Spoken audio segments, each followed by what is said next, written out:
नांदेड विधान परिषदेबाबत काल बैठकीमध्ये नेमका काय निर्णय झालाय आणि राष्ट्रवादीचा पाठिंबा आता कोणामागे असणार आहे? नाही, बैठकीमध्ये पूर्णपणाने निर्णय झालेले नाहीयेत, परंतु नांदेडची जागा ही राष्ट्रवादीला मिळाली पाहिजे ही मागणी आहे. तिन्ही पक्षाचे नेते बसतायत, बैठकी सुरू आहे, त्याच्यामधनं मार्ग निघेल. भारतीय जनता पक्षानं किती लढायचा, राष्ट्रवादीने किती लढायचा आणि सेनेनं किती लढायचा हा निर्णय होईल. आणि कुठली जागा कोणाला सुटल्याच्या नंतरचा तो विषय आहे. आज वर्तमानपत्रांमध्ये काही बातम्या छापून आलेल्या आहेत की नांदेडची जागा जी आहे महायुतीमध्ये भाजपाला सुटलेली आहे. नेमकं काय खरी परिस्थिती? नाही, आणखी कुठली जागा कोणाला सुटलेली नाही हे तुम्हाला पण ताबडतोब कळतंय, परंतु संख्याबळ त्यांचं जास्त आहे आणि संख्याबळाच्या जोरावर जर ते मागत असतील तर कुठं ना कुठंतरी महायुतीच्या लोकांची एकमेकाला मदत लागणारच आहे.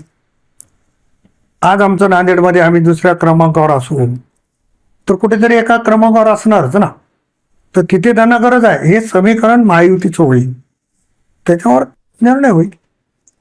पुण्यातही तसा तेढ निर्माण झालाय, पुण्यातही राष्ट्रवादी जागा मागतीये. काल बैठकीत नेमकी काय चर्चा? बैठकीमध्ये मला काही नेमकी चर्चा माहिती नाही, मी एका बैठकीला नव्हतो, परंतु समन्वयाच्या भूमिकेतून सर्व जागा महायुतीने लढाव्यात आणि मग त्याच्यासाठीचं सूत्र ठरेल आणि मला वाटतं 1-2 दिवसात त्याचा निर्णय होईल. नांदेडच्या जागेवर तुम्ही अजूनही ठाम आहेत की राष्ट्रवादीलाच जागा? काय बा, कार्यकर्ता मी राष्ट्रवादीचा आहे, माझ्या पक्षाला जागा मिळाली पाहिजे ही भूमिका माझी आहे. शेवटी नेतृत्वाचा निर्णय आहे. माननीय मुख्यमंत्री उपमुख्यमंत्री जो निर्णय घेतील तो आम्हाला मान्य करावा लागतो. काल संजय शिरसाट असं म्हणाले की अनेक राष्ट्रवादीचे जे पदाधिकारी आहेत, आमदार आहेत, ते त्यांच्या संपर्कात आहेत. संजय शिरसाटांनी त्यांच्या पक्षाचं पाहावं. इतर पक्षामध्ये झोकण्याचा अधिकार त्यांना किती आहे मला माहिती नाही. महायुती म्हणून आम्ही काम करत असताना आमच्याही संपर्कात शिवसेनेचे कार्यकर्ते आहेत, शिवसेनेचे पदाधिकारी आहेत, पण आम्ही महायुतीचा धर्म पाळतो. शिवसेना फोडून राष्ट्रवादी वाढवावी या मताचे आम्ही नाही. त्याच्यामुळे महायुतीचा धर्म त्यांनी पाळला पाहिजे किंवा त्यांच्या संपर्कात कोण आहे ते जाहीर केलं पाहिजे. विनाकारण एक संभ्रम निर्माण करणे, कार्यकर्त्यांच्या मनामध्ये काहीतरी वेगळं वातावरण निर्माण करणे हे संजय शिरसाटांना शोभणारं नाही.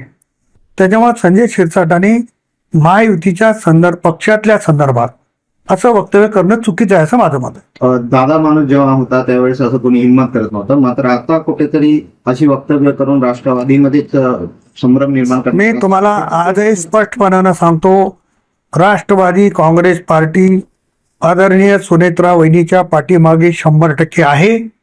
एकही आमदार किंवा कुठला पदाधिकारी नाराज नाही. बरं साहेब, राष्ट्रवादीमध्ये भाकरी सुनेत्रा ते फिरवत आहे. जे धनंजय मुंडे काही दिवसापूर्वी अजितदादा हयात असताना बाहेर होते, पण त्यांना आता मोठी जबाबदारी दिल्या जाते. हा शेवटी निर्णय पक्षाचा आहे.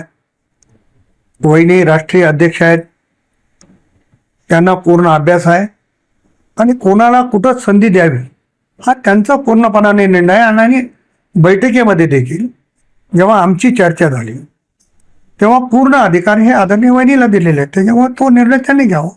बरं साहेब, विलिनीकरणाचं काय ठरलेलं आहे? विलिनीकरणाच्या संदर्भात दोन्ही पक्षाच्या प्रमुखांनी म्हणजे पवारसाहेबांच्या आणि आमच्या दोन्ही पक्षाच्या प्रमुखांनी सांगितलं की विलिनीकरणाचा विषय बंद आहे आणि मला असं वाटतं की आता विलिनीकरणाचा विषय पूर्णपणाने बंद झालेला आहे.